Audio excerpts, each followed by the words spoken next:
बिस्मिल्लाहिर्रहमानिर्रहीम। अस्सलाम वालेकुम नाज़रीन, आपका मेज़बान अली हुसैन जी। अलीमा खान साहिबा एक्टिव हुई हैं, अपने भाई के लिए एक तहरीक का आगाज़ किया है अलीमा खान साहिबा ने, और KPK से आगाज़ किया है।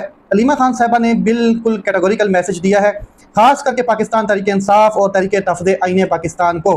5 अगस्त इमरान खान साहब अरेस्ट हुए। 5 अगस्त से ये जो आने वाली 5 अगस्त है, 3 साल हो जाने इमरान खान साहब को।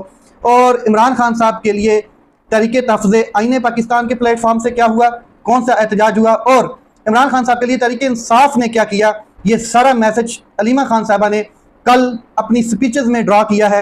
अलीमा खान साहबा ने एक तो 5 अगस्त के हवाले से तहरीक तफ़्ज़े आईन पाकिस्तान की जो एक एहतजाजी कॉल है, एक दिन के एहतजाज की कॉल जो है, उसको मुस्तरद कर दिया है। और अलीमा खान साहबा ने कहा है कि अगर आपने एहतजाज करना ही है तो ये लॉन्ग लास्टिंग होना चाहिए, ये लंबा एहतजाज होना चाहिए। ये क्या एक दिन के लिए आप निकलेंगे, एहतजाज करेंगे, शाम को अपने घरों में AC के नीचे जाके बैठ के टिक्के कबाब खा रहे होंगे? आपने इमरान खान साहब के लिए निकलना है और इमरान खान साहब की रिहाई के लिए निकलना है। खास करके अलीमा खान साहब अब फोकस करती हैं कि कम से कम इमरान खान साहब की जो कैद तन्हाई है इसको ख़त्म किया जाए, जो इमरान खान साहब के हकूक हैं उनको बहाल किया जाए, जो जेल में इमरान खान साहब के साथ ज्यादतियाँ की जा रही हैं, फैमिली की मुलाकात नहीं की जा रही और उनके बच्चों की बात नहीं करवाई जा रही, कुछ भी इमरान खान साहब को वहाँ पर अलाउ नहीं है, तो कम से कम इतना प्रेशर बना दिया जाए कि इन चीज़ों पर तो कंट्रोल हो जाए और उनके आईनी हकूक बहाल हो जाए। तो तहरीक तफ़्ज़े आइन का ये जो एक दिन का लॉलीपॉप टाइप एहतजाज है, इसको अलीमा खान साहिबा ने मुस्तरद किया है। इमरान खान साहब की बहनें हैं और इमरान खान साहब की बहनें जो हैं वो अब एक्टिव हुई हैं। खास करके अलीमा खान साहिबा ने KPK से आगाज़ किया है। लाखों लोग, हज़ारों लोग छतों पर, दुकानों की छतों पर, घरों की छतों पर निकले। अलीमा खान साहब की स्पीचेस उन्होंने सुनी और जवाब भी दिए, नारे भी लगाए और कहा कि हम तैयार हैं, आप लीड करें। ये मैं आपको बता दूं कि अलीमा खान साहबा को ये चीज़ पहले करनी चाहिए थी, इतना देर नहीं करनी चाहिए थी।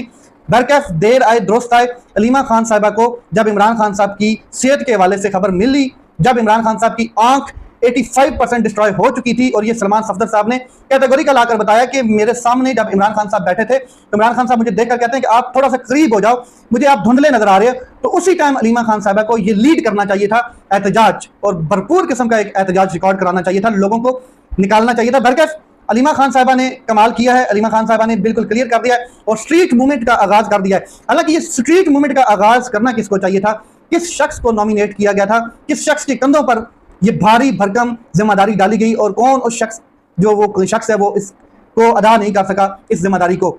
ये सुहेल अफरीदी साहब को लाया गया था, जो खुद को चैंपियन समझते हैं एहतजाज का, उनको लाया गया था as the chief minister of KPK, ताकि वो इमरान खान साहब की रिहाई के लिए एक स्ट्रीट मूवमेंट जो है वो चलाएं और लोगों को इकट्ठा करें।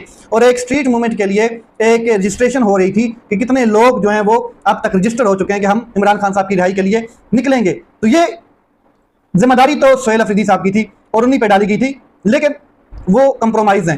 पूरी की पूरी तरीके इंसाफ की क़यादत इस टाइम कंप्रोमाइज है। अगर कोई शख्स इमरान को धोखा नहीं दे सकता है, खान साहब को धोखा नहीं दे सकता है, तो वो उनकी फैमिली है, खास करके उनकी बहनें अलीमा खान साहिबा, जो इस टाइम इस एहतजाज को, इस टाइम इस तहरीक को, इस मोमेंटम को क्रिएट कर रही हैं और लीड भी कर रही हैं। तो इमरान खान साहब ने कब कहा, अलीमा खान साहिबा कहती हैं कि इमरान खान साहब ने कब कहा कि मेरी रिहाई के लिए भीख मांगो, जाके बातचीत करो? कब कहा इमरान खान साहब ने आपसे? इमरान खान साहब ने कहा कई दफ़ा कि मैं अडियाला जेल के अंदर मरना मुझे कबूल है, लेकिन यजीद के सामने सरेंडर करना मुझे नामंजूर है, यजीद के सामने सरेंडर नहीं करूंगा। इमरान खान साहब ने कब कहा है कि आप मेरी रिहाई के लिए भीख मांगो, उन लोगों से बातचीत करो? और किस ब्याज पे आप लोग बातचीत करना चाहते हैं, कौन सी बातचीत? अलीमा खान साहबा ने कहा कि जब आपके पास इमरान खान साहब के नाम पर 85% मकबूलियत है, लोग आपके साथ पाकिस्तान के खड़े हैं, तो फिर किस किस्म का आप डायलॉग चाहते हैं? इमरान खान साहब के साथ जो कुछ ये जुल्म कर रहे हैं अडियाला जेल में, जिस तरीके से ये इमरान खान साहब को ट्रीट कर रहे हैं, तो आपको चाहिए एक प्रेशर बनाना, आपको एक मजम्मत, एक अच्छी खासी मजम्मत स्ट्रीट मूवमेंट के तहत बनानी चाहिए, करनी चाहिए और प्रेशर बनाना चाहिए, तब जाके कोई बातचीत नतीजा खेज होती है। और किन लोगों से आप बात करना चाहते हैं? जो लोग आपको मुलाकात नहीं करवाने देते इमरान खान साहब से, उन लोगों से किस किस्म की आप बात करें, कौन कौन सी बातें करना चाहते हैं? तो अलीमा खान साहबा ने खड़ाक निकाला है अच्छा खासा। और ये जो KPK की क़यादत है, ये जो पाकिस्तान तहरीक इंसाफ की क़यादत है, बैरिस्टर गौर जैसे मासूम लोग और सलमान अकरम राजा जैसे जज्बाती लोग और बाकी जितने लोग हैं, उनके लिए बड़ा क्लियर एंड कैटेगोरिकल मैसेज है कि हम बहनें, हम इमरान खान साहब की फैमिली और पूरी ये कौम जो है, जो इमरान खान साहब को वोट दिया जिसने, और आप ओहदों पर विराजमान है, हम मायूस हो चुके हैं आपकी कारकर्दगी से। इमरान खान साहब की बहनों ने क्लियर कर दिया, हमने इमरान खान के लिए बाहर निकलना है, और ताकि इमरान खान हमारे साथ मिलकर और पाकिस्तान को बचाएं आज हमने इस जुल्म के खिलाफ जदोजहद ना की तो हमारी बच्चे जो हैं वो हमने अपने बच्चों को गुलामी में डाल देना है, और इन्हीं लोगों की गुलामी में डाल देना। अलीमा खान साहबा ने ये कहा है। इसके बाद उन्होंने कहा कि हम अडयाला जेल के बाहर एहतजाज नहीं करेंगे बल्कि सड़कों पर निकलेंगे। इनकी जुरात कैसे होती है कि इमरान खान साहब के साथ ऐसा सलूक रवा रखें, क्योंकि हमने दबाव ही नहीं डाला, ये इमरान खान साहब का दबाव ही नहीं बनाया हमने।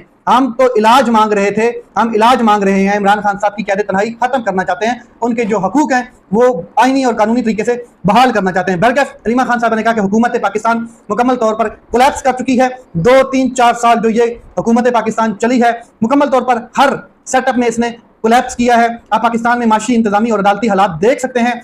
अब आपको निकलना होगा। इससे पहले कि जो MPs, MNAs जाकर आपको कहते थे कि आगे बढ़ें, अब कारकुनान ने MPs, MNAs के लिए एक प्रेशर बनाना है कि आप निकलें, हम आपके पीछे हैं। आपने MPs, MNAs इलेक्टेड लोगों को निकालना है, आपने ये दबाव बढ़ाना है। ये कारकुनान के लिए मैसेज था। इमरान खान ने 1 साल कबल पहले कहा था कि KPK में अपनी तंजीम मजबूत करें। इमरान खान साहब ने 1 साल पहले कहा था, और सुहेल अफरीदी को स्ट्रीट मूवमेंट का बिल्कुल कहा था। वक्त आ गया कि अब आप स्ट्रीट मूवमेंट की तरफ जाएं। अलीमा खान साहब ने कहा है आप तंजीम को मजबूत करें। मजीद अलीमा खान साहब ने कहा कि हम सुनते हैं कि बातचीत हो रही है, ये लोग भीख मांग रहे हैं। किस चीज़ की बातचीत कर रहे हैं? जब 80% पाकिस्तानी आपके साथ खड़े हैं तो कौन सी बातचीत है? तो इमरान खान ने कभी नहीं कहा कि मेरे लिए भीख मांगो। हमेशा इमरान खान ने कहा है कि मैं जेल में मर जाऊंगा लेकिन यजीद की बैत नहीं करूंगा। इनको इमरान खान साहब की रिहाई से खौफ है, तभी तो ये ताहियात इस्तिस्ना लेकर बैठे हैं, एक्सटेंशन लेकर बैठे हैं, लेजिस्लेशन कर रहे हैं। 27वीं आईनी तरमीम, 28वीं आईनी तरमीम, 26वीं आईनी तरमीम। इमरान ने कहा हुआ है कि जदोजहद इबादत है, इस जुल्म के खिलाफ खड़ा होना पड़ेगा। इमरान खान को 8 महीनों से कैद तन्हाई में रखा गया है। इमरान खान कैद तन्हाई में हैं क्योंकि ये इमरान खान के खौफ से डरते हैं, इमरान खान से इनको खौफ है। बल्कि अलीमा खान साहबा ने बेहतरीन एक मूवमेंट का आगाज़ किया है KPK से, और ये मैसेज दिया गया KPK के लोगों को, खास करके जो लीडरशिप है, कि आप निकम्मे हो चुके हैं, नठल्लू हो चुके हैं, आपसे कुछ नहीं हो रहा है। और ये जो 1 दिन की एहतजाजी लॉलीपॉप की कॉल देते हैं, मुस्तरद करते हैं, डिसअलाउ करते हैं, किसी किस्म की हम इसकी इजाज़त नहीं देते। अगर आपने करना है तो फिर आपको लॉन्ग लास्टिंग एहतजाज करना पड़ेगा, जिसका असर अडयाला जेल तक जाए, जिसका असर ताकतवर की दीवारों को हिलाए। और आवाम जब आपके साथ खड़ी है तो क्यों भीख मांगते हो? आप भीख मांगो। ये डायरेक्ट, इनडायरेक्ट और स्ट्रेट फॉरवर्ड मैसेज था अलीमा खान साहबा का। अब मैं आपको बताता हूँ कि एक शख्स है अली मोहम्मद खान साहब, और अली मोहम्मद खान साहब जो हैं वो वैसे तो बड़ी बड़ी स्पीचेस करते थे, और उनकी स्पीचेस से ही वलवला अंगेजी और एक जुनून पैदा होता था और लीडरशिप झलकती थी। लेकिन उन्होंने एक मैसेज किया कि पाकिस्तान तहरीक इंसाफ में मरूसियत है, इसकी कोई जगह नहीं है, यानी कि डायनेस्टिक पॉलिटिक्स की कोई जगह नहीं है। अब ये मैसेज उन्होंने किन के कहने पे किया है, क्यों किया है, लेकिन इसको दबरधूस कर दिया है पाकिस्तान का जो सोशल मीडिया है, इमरान खान साहब का जो सोशल मीडिया है, PTI की सोशल मीडिया ने लिंगार करके रख दिया है, हिला के रख दिया है, दरो दीवार हिला दी है मोहम्मद अली खान साहब के। और मौरूसियत इसको नहीं कहते मोहम्मद अली खान साहब कि एक भाई जेल में हो, बहनें उसके लिए जदोजहद कर रही हों, बेटे उसके लिए जदोजहद कर रहे हों। अलीमा खान साहबा ने कौन सा ओहदा ले रखा है पाकिस्तान तहरीक इंसाफ में, कौन सी मिनिस्ट्री ली है, कौन सा ओहदा है, कौन सी सियासत वो कर रही हैं? इनको खौफ होता है कि अब जब मोमेंटम बनेगा, अलीमा खान साहबा लोगों को निकालेंगी तो फिर हमें भी मजबूरन एसी के कमरों से बाहर निकलना पड़ेगा, हक अदा करना पड़ेगा, आवाम के सामने आना पड़ेगा। और आवाम के सामने ये लोग आना नहीं चाहते हैं, ये ओहदे इंजॉय करना चाहते हैं। इतनी गर्मी में कौन निकलता है, और ये कैसे निकलेंगे? इनके तो वाशरूम्स में भी AC लगे हुए हैं। तो ये अलीमा खान साहबा का जो स्टैंड है ये बिल्कुल कैटेगोरिकल और बड़ा ज़बरदस्त है। देर आए दुरुस्त आए, ठीक तरीके से आए। तो अली अमीन गड्ढापुर साहब को, सॉरी मोहम्मद अली जो है खान साहब, उनको तो मज़ा आ गया अली मोहम्मद खान साहब को, और सोशल मीडिया ने उनकी बकरी बिठा के रख दी है। आगे चलते हैं। सुप्रीम कोर्ट ऑफ पाकिस्तान ने एक फ़ैसला दिया था, ये फ़ैसला बड़ा कमाल था। काजी फायजीसा साहब इसके बेंच के सरबराह थे, उस टाइम के चीफ जस्टिस ऑफ पाकिस्तान भी थे। 21 अगस्त 2024 को ये मुनाल होटल जो है मारगला हिल्स में, इसको गिरा दिया जाए, इसको डिमोलिश कर दिया जाए, ख़त्म कर दिया जाए, और ये हुक्म दिया गया था। तो आज से 2 साल पहले, कम अरसे 2 साल पहले का ये मतलब कि फ़ैसला है, और इतना अरसा गुजरा भी नहीं है। तो आज 13 जुलाई 2026 को वफाकी आईनी अदालत के जस्टिस अजहर हसन रिजवी के बेंच वो फैसला जो है उन्होंने कालअदम कर दिया है। जस्टिस अजहर हसन रिजवी का बेंच है जिसने चीफ जस्टिस काजी फायजीसा का फैसला मुनाल को डिमोलिश करने का, ख़त्म करने का, मारगला हिल से उसको उठाकर कालअदम करके रद्दी की टोकरी में डाल दिया है, और उसकी औकात काजी फायजीसा साहब के कानों तक पहुँच गई होगी। और साथ में उन्होंने शकूक व शुबहात का भी इज़हार किया है। जस्टिस काजी फायजीसा साहब पर बड़े सवाल, उनके रवैयों पर बड़े सवाल उठाए हैं। सुप्रीम कोर्ट के फैसले में बहुत से नुकात को मद्देनजर नहीं रखा गया। केस दायर करने या नज़रसानी दायर करने पर भी अदालत ने गुस्सा किया कि क्यों नज़रसानी दायर की गई है, केस क्यों दायर किया गया है। फैसले में वो कुछ लिखा गया जिसका इजाफे में फिक्र तक नहीं कि मतलब कि किस तरफ हम जा रहे हैं, हमने जज्बाती फैसला नहीं करना।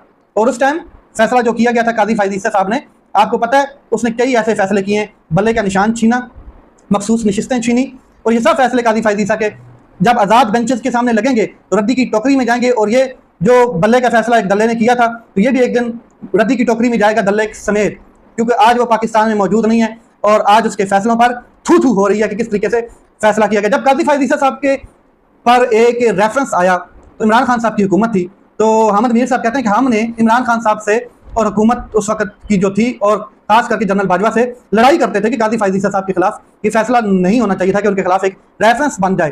तो अफसोस कि इस शख्स ने चीफ जस्टिस बनने के बाद जो कुछ किया उसकी तारीख में कभी उसको माफ़ी नहीं मिलेगी। लेट्स सी ये मामला किस तरफ जाते हैं। अपना ख्याल रखें, अपने भाई के चैनल का ख्याल रखें। पाकिस्तान जिंदाबाद।